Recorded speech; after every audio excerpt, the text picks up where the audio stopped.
볼게요. 자, 오늘 물질대사에 대해서 한번 알아볼 겁니다. 자, 물질대사는 우리 몸 안에서 일어나는 화학반응이에요. 화학반응, 알겠죠? 바깥에서도 화학반응이 일어나겠지만 우리 몸 안에서도 화학반응이 일어나. 그걸 우리가 물질대사라고 합니다. 자, 일반적으로 화학반응이라고 하면 요 외부적으로 봤을 때 되게 다양한 게 있겠지만 우리 몸에서 일어나는 대부분 화학반응은 딱 두 가지로 나눠지거든요. 큰 물질을 작은 물질로 쪼개지는 반응하고 작은 물질을 합성을 해가지고 큰 물질을 만드는 반응, 그거를 우리가 동화작용과 이화작용이라고 합니다. 자, 일단은 물질대사라는 거는 화학반응이잖아, 맞지? 그래서 열의 출입이 반드시 있습니다. 즉 에너지 출입이 항상 존재합니다. 알겠죠? 그리고 외부에서 일어나는 화학반응은 도와주는 녀석이 굳이 없어도 상관은 없어. 근데 우리 몸 안에서 일어나는 화학반응은 반드시 도와주는 녀석이 필수적으로 존재를 해야 돼. 그걸 우리는 촉매라고 하거든요. 도와주는 녀석을. 그래서 우리 몸 안에 있어서 생체 촉매라고 얘기하고요. 이게 뭐라고 해? 효소라고 합니다. 알겠죠? 그래서 우리는 효소가 있어야 이런 동화작용이라든지 이화작용이라든지 이런 물질대사가 반드시 일어나게 됩니다. 아시겠죠? 없으면 일어나지 않습니다. 이해가시죠? 자, 동화작용은 큰 분자를 합성하는 작용을 동화작용이라고 해요. 작은 물질을 큰 물질로 합성하는 걸 동화작용. 그러면 큰 분자를 작은 분자로 분해하는 과정을 이화과정이라고 합니다. 우리가 밥을 먹고 소화를 하는 과정은 큰 분자를 작은 분자로 쪼개주는 작업이에요. 그게 이화작용의 대표적인 예시가 됩니다. 이해가시죠? 그럼 동화작용은 어쨌든 큰 분자를 합성하는 거기 때문에 이런 광합성을 하거나 말 그대로 단백질을 합성하는 그런 걸 동화작용이라고 하고요. 이화작용은 쪼개는 거잖아. 그래서 포도당 가지고 에너지를 만들어내는 세포호흡이라든지 쌤이 아까 말했던 소화되는 과정도 이화작용을 합니다. 그러면 에너지가 들어오고 나가는 걸 할 건데, 자, 쌤은 이렇게 합니다. 캡슐. 작은 물질이 큰 물질로 팅 되면은 이 빈 공간 생겨 안 생겨? 이 빈 공간은 안으로 에너지가 들어옵니다. 그러면 에너지를 흡열한 거죠? 그래서 우리는 에너지 흡수했다, 에너지를 흡열했다, 흡열 반응이라고 합니다. 그러면 큰 분자를 작은 분자로 쪼개는 작업을 이화작용이라 하는데, 그러면 띡 하고 쪼개지는 거죠? 그럼 이 안에 있었던 에너지가 날아가는 거예요. 맞죠? 그래서 우리가 이걸 발열 반응이라고 합니다. 캡슐 개념으로 하면 그렇게 어렵지 않습니다. 이해가시죠? 자, 그러면 여기서 보시면 반응물 자체가 에너지가 한 요 정도밖에 안 됐었거든요. 근데 시간이 지나서 생성물 자체로 에너지가 좀 높아졌네. 에너지를 얻어서 높아진 거잖아, 맞지? 그래서 이걸 흡열 반응이라고 하고, 이걸 우리가 동화작용입니다 라고 얘기하는 거고, 반대로 반응물이 에너지가 좀 많거든요. 근데 나중에 시간 지나갔더니 에너지가 좀 줄었어. 내보냈다는 얘기죠. 발열 반응. 그래서 우린 그걸 이화작용이다 라고 보시면 되는 거예요. 이해가시죠? 이렇게 이화작용과 동화작용이 왔다 갔다 할 텐데, 그 작업에서 우리가 필요한 게 반드시 뭐가 필요하다? 효소라는 생체 촉매가 필요하다. 아시겠죠? 자, 그러면 우리가 세포호흡과 바깥에서 일어나는 연소 반응, 이렇게 두 가지를 비교해볼게. 그러니까 우리 몸 안에서 일어나는 세포 물질대사와 몸 바깥에서 일어나는 일반적인 화학 반응을 우리가 연소라고 하거든요. 자, 차이점 볼게요. 우리 몸 자체는 37도야, 맞습니까? 그래서 생체 촉매를 이용해서 반응하는 이런 물질대사 같은 경우는 37도에서 반응을 하게 만들어야 돼. 그런데 외부에서는 원래 이렇게 높은 온도에서 반응을 합니다. 그러니까 바깥에서 일어나는 화학 반응은 높은 온도가 자체가 세팅이 되어 있으니까 편안하게 반응을 할 수 있는데, 우리는 온도가 이거밖에 안 되다 보니까 반응하기가 쉽지 않다는 얘기지. 기본적으로 화학 반응은 온도가 높은 상태에서 반응을 합니다. 아시겠어요? 근데 우리 몸은 그렇게 높은 범위에서 할 수가 없잖아. 그래서 반드시 뭐가 필요해? 그래서 효소가 필요한 거야. 알겠어요? 반응을 잘하기 위해서. 이해갑니까? 자, 그래서 우리는 많은 에너지를 한꺼번에 후악 반응해서 뭐 400도에 대해 가지고 에너지가 한 번에 나오잖아. 근데 우리는 그게 돼요, 안 돼요? 안 되죠. 왜냐하면 우리는 단백질로 이루어져 있기 때문에 이렇게 한 번에 많은 에너지는 부담스러워. 단백질이라서 다 녹잖아. 그래서 우리는 단계별로 나와요, 에너지가. 조금씩. 이어서 소량씩 단계적으로 방출한다. 우리 몸이 못 버텨서 그러는 거 알겠죠? 그래서 두 가지 개념을 꼭 알고 계셨으면 좋겠습니다.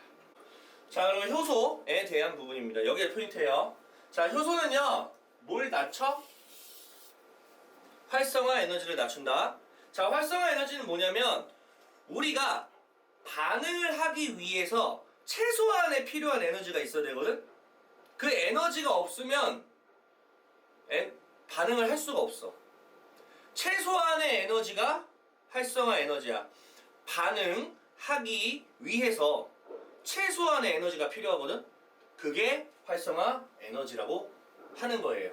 이해했습니까? 그러면 활성화 에너지가 낮아지게 되면 최소한의 필요한 에너지가 조금만 있어도 반응을 쉽게 할 수 있는 거 맞죠? 그러면 효소는 어떤 역할이냐? 이 활성화 에너지를 낮춰버리는 거야. 그래서 조금의 낮은 온도에서도 화학 반응이 잘 일어나도록 하는 역할이 된다라고 볼 수가 있는 거야. 자, 그래프로 봤을 때 이게 반응물이고 이게 우리가 생성물이다 라고 얘기를 했을 때 활성화 에너지, 무슨 에너지? 활성화 에너지는 반응물에서 여기 간격, 요 높이 있지? 이게 활성화 에너지예요. 알겠어요? 자, 그럼 봐봐요. 이때는 활성화 에너지가 높았다가 조금 낮춰졌지? 이게 왜 낮아졌을까? 효소가 있을 때고 이거는 효소가 없을 때예요. 알겠어요? 활성화 에너지는 효소가 있어서 저렇게 낮춰주는 거야. 야, 그러면 활성화 에너지가 낮으니까 여기 있던 물체가 여기까지 올라가는데 되게 쉽게 올라가겠지. 아무래도 여기만 올라가면 그 다음은 효소가 없어도 알아서 내려가. 반응을 바로 한다는 얘기야. 이해갔습니까? 그리고 하나만 더. 반응물과 생성물의 간격 차이의 에너지 양을 우리가 반응열이라 그래. 반응을 하는 열. 이해갔습니까? 그렇게 보시면 됩니다. 그 효소가 있든 없든 간에 이 반응물과 생성물의 에너지 차이인 반응열은 변함이 있을까 없을까? 없겠죠. 이해갔습니까? 그 정도로 보시면 됩니다. 자, 그러면 효소가 일단 어떻게 작용하길래 활성화 에너지 낮출까 그런 얘기인데 효소는 일단 단백질로 이루어져 있는 거 맞습니까? 효소는 입체 구조를 가져요. 되게 모양이 다 정해져 있어. 각자 여러 가지 효소가 있겠지만 그럼 우리가 반응물이라고 하잖아. 반응물을 다른 말로 기질이라는 말도 쓰거든? 그래서 예를 들어서 여기 써있어. 효소가 어떻게 생겼냐면 입체적인 구조가 효소가 이렇게 생겼거든? 맞습니까? 반응물 봐봐. 이걸 기질이라고 하는데 반응물 봐봐. 여기 딱 맞아 떨어져 안 떨어져? 구조적으로 딱 맞을 수 있지. 그러니까 맞춰서 안 맞았어. 맞춰졌지? 딱 맞춰졌으면 활성화 에너지를 낮춘 거야. 반응에 있어서. 알겠어? 그렇기 때문에 생성물이 탁탁 쪼개져서 나온 거야. 얘는 이화작용이 되겠죠. 쪼갰으니까. 그래서 효소마다 입체 구조가 다 다를 거 아니야. 그러면 효소에 맞는 입체 구조를 갖고 있는 기질만 결합하는 거 알겠어? 다 결합하는 거 아니야? 그걸 우리가 기질 특이성이라고 말합니다. 이해하십니까? 딱 결합하면 활성화 에너지를 낮췄다라고 보시면 되는 거예요. 그래서 그렇게 딱 결합한 상태 있죠? 2번처럼 딱 결합한 요 상태 있지? 이걸 효소와 기질이 결합되어 있다. 효소기질 복합체라고 하는 거야. 효소기질 복합체를 만들었다라는 얘기는 활성화 에너지를 낮추고 있다는 얘기로 판단해 주시면 되는 겁니다. 아시겠죠? 봐봐. 엄청나게 많이 있죠? 기질 특이성하고 효소의 재사용이 가능하다라는 두 가지 특징은 좀 알고 가셨으면 좋겠습니다. 기질 특이성은 쌤이 말했던 것처럼 효소 입체 구조에 맞는 기질만 붙는 거야. 알겠지? 다 붙는 거 아니야. 그리고 효소가 이미 사용이 됐다고 해서 효소가 못 사용하지 않게끔 바꾸는 게 아니라 다시 쓸 수가 있어요. 알겠어요? 얘한테 일을 한번 해줬으면 다시 다른 애한테도 결합할 수가 있거든요. 재사용이 가능하다. 알겠어요? 그래서 효소는 많이 없어도 괜찮아요. 알겠어요? 그리고 기질특이성에 의해서 종류가 되게 많아요. 이 정도 보시면 되고, 효소는 우리가 진짜 많이 써요. 식물에서 광합성할 때도 쓰고요. 세포호흡하는 과정에서 써요. 너가 숨쉬는 과정에서도 다 써요. 혈액 응고, 뭐 독성물질 분해, 생장에 필요한 물질 합성, 소화기관의 영양소 소화 이런 거 다 쓴다고. 굳이 뭐 다 주절 읽을 필요 없는데. 이해가시죠? 자, 그 다음에 엄청 중요한 거. 이거. 엄청 중요해. 카탈레이스. 자, 내가 카탈레이스에 대해서 소개를 해줄게요. 카탈레이스는 효소예요. 뭐라고요? 효소예요, 효소. 얘 효소예요. 자, 얘가 어떤 효소냐면, 이거 카탈레이스가 어디 있냐면 네 혈액에 있어. 혈액. 네 혈액에도 카탈레이스가 있어요. 알겠습니까? 또 감자한테도 있어. 여기서 사용한 것들. 생간한테도 있어. 얘가 다 있어. 이런 데 다 있어. 카탈레이스는. 그럼 카탈레이스는 어떤 역할이냐? 과산화수소 알아요? 과산화수소? H2O2가 과산화수소야. 과산화수소가 있어. 그러면 카탈레이스가 과산화수소를 어떻게 하냐면 분해를 해요. 뭘 한다고? 분해. 뭐로 분해할 것 같아? 물인가? 아니 산소지. 물하고 산소? 물하고 오케이? 산소로 분해가 됩니다. 이해갔습니까? 산소가 나와. 산소가. 뭐가 나와? 산소가 나와요. 산소가. 알겠어요? 여기까지 이해가야 한가요? 자, 한번 볼게요. 지금 뭐 블라블라 되어 있는데 시험관 A, 시험관 BC가 있어요. 지금 보면은 뭐야 이거 잘 보지도 않네. A는 그대로 두고 B에는 여기다. A는 아무것도 안 넣었어. 근데 B에는 감자를 넣고 C는 생간을 넣었거든. 그러면 A는 기포가 발생하지 않겠지. 근데 웃긴 건 뭔 줄 알아? 과산화수소는 자연적으로도 분해가 돼. 다만 효소가 있으면 좀 더 어떻게 된다? 빠르다고. 알겠어? 자연적으로 분해가 되긴 하는데 우리가 아무래도 효소가 있는 게 좀 더 빠르겠지. 그래서 A는 기포가 발생하지 않는다고 하는 게 맞아. 알겠어요? 매우 느려서 거의 발생하지 않는다 보시면 돼요. 근데 B하고 C는 기포가 발생하죠? 왜냐하면 감자에도 생간에도 전부 다 카탈레이스라는 효소가 있어가지고 얘가 분해가 돼서 산소가 나오기 때문에 그렇다는 거야. 알겠습니까? 그러면 이걸 어떻게 확인할 것이냐? 산소가 나오니까 불씨를 다시 넣어주면 타오르겠죠. 불씨를 탁 누면은 확 탄다고. 산소를 만났으니까. 산소가 있다는 것을 알 수가 있는 실험이죠. 알겠습니까? 자, 그 다음에 반응이 다 끝났거든? 그런데도 불구하고 기질을 더 넣어줬어. 기질. 이거 기질이잖아. 반응하는 거니까. 이걸 더 넣어줬더니 다시 발생하는 거야. 이게 뭔 뜻이야? 효소는 재사용이 가능하다는 얘기죠. 이해갔습니까? 이렇게 보시면 될 것 같습니다. 자, 효소의 활용이죠?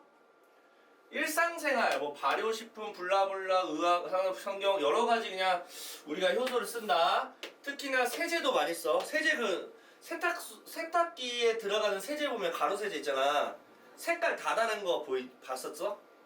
색깔 다 달라. 그 가루 그 동글동글한 게 어떤 건 빨간색, 어떤 건 파란색. 이게 다 효소야. 효소를 건조시킨 거라고 보시면 돼요. 물에 풀어지면 그 효소가 일을 하는 거 알겠어? 이게 진짜야. 자, 효소와 반응물, 즉 기질하고의 농도 관계를 한번 볼 거야.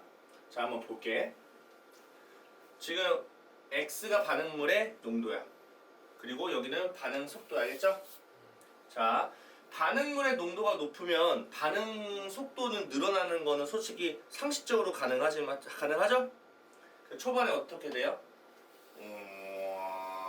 증가하죠? 근데 왜 나에서는 왜 일정할까? 이게 이제 문제지. 자, 이거 우리가 항상 해왔던 건데 단백질은 제한이 있어서 그래요. 효소가 제한이 있어서 그래. 개수 자체가. 이해갔어? 그래서 효소가 이미 반응물하고 결합을 한 게 이미 꽉 찼잖아. 꽉 찬 상태라서 반응물을 아무리 더 넣어줘도 반응 속도는 일정할 수밖에 없습니다. 더 이상 증가를 못해요. 그러면 이렇게 생각하면 돼. 효소, 기질, 복합체, 개수. 뭐라고? 효소, 기질, 복합체, 개수가 반응 속도가 되는 거야. 알겠어? 쉽게 생각하면. 그러니까 효소가 처음에는 아무것도 없어요. 반응물하고 결합하지 않았던 상태였으면 효소, 기질, 복합체가 만들어지다 보니 속도가 점점 빨라지겠지. 근데 더 이상 반응물을 넣어도 이제 복합체가 더 이상 만들어지지 않잖아. 개수는 딱 제한적으로 나올 거니까. 그래서 일정한 거야. 어려워요? 할만하죠? 끝났어요. 그러면 초기 속도 반응을 빠르게 하는 방법은 효소를 넣어주면 되는 거야. 반응물은 아무 의미 없어. 효소를 넣어주면은 빠르게 반응하겠죠. 괜찮습니까? 자, 이거는 온도하고의 관련성이거든? 자, 하나만 기억했으면 좋겠어요. 효소는 단백질이죠. 그러면 온도가 본인이 원하는 온도가 있어. 그걸 최적 온도라고 하거든? 반응 속도가 최고점을 찍었을 때, 즉 효소가 가장 반응을 잘 할 때 온도가 있는데 그걸 최적 온도라고 합니다. 아시겠죠? 그래서 지금 이거 같은 경우 최적 온도가 한 요 정도야. 보통 최적 온도는 우리 몸의 체온으로 맞춰져 있거나, 맞죠? 대부분 그렇겠죠, 아무래도. 그래서 반응 속도가 가장 큰 거는 37도 정도 될 겁니다. 알겠죠? 그래서 뭐 블라블라블라블라블라블라 단백질이니까 변성이 되기 때문에 최적 온도 이상도 안 되고 이하도 안 된다. 이해갔습니까? 그런 얘기야. 근데 어쨌든 간에 가 같은 경우는 온도가 올라갈수록 속도가 증가를 하죠. 이거는 왜 그러냐, 말 그대로 분자 운동이 활발해져서 결합이 잘 일어나서 그래. 단순하게 가는 그래서 그렇다. 그러면 나는 온도가 너무 높으니까 단백질이 변성되니까 급격하게 감소한다. 급격하게 감소한다. 알겠죠? 자, 이번에 pH하고 효소하고인데요. pH는 말 그대로 산성이냐 중성이냐 염기성에 대해서 우리가 수치로 말을 하는 건데, pH는 우리가 그거야, 소화를 배웠잖아. 소화에서 배웠을 때 위는 pH가 낮거든. 소화 효소는 pH가 낮은 데서 최적의 상태로 일을 할 거란 말이지. 그래서 펩신이라는 소화 효소는 위에 있어서 pH가 2일 때가 반응 속도가 최강이야. 알겠죠? 근데 입은 중성이야. 입은 뭐라고? 중성이야. 너 입이 산성이야? 산성이야? 염기성이야? 비누 나와? 뽕뽕뽕 비 나오는 건 아니잖아. 중성이야 우리 입은. 알겠어?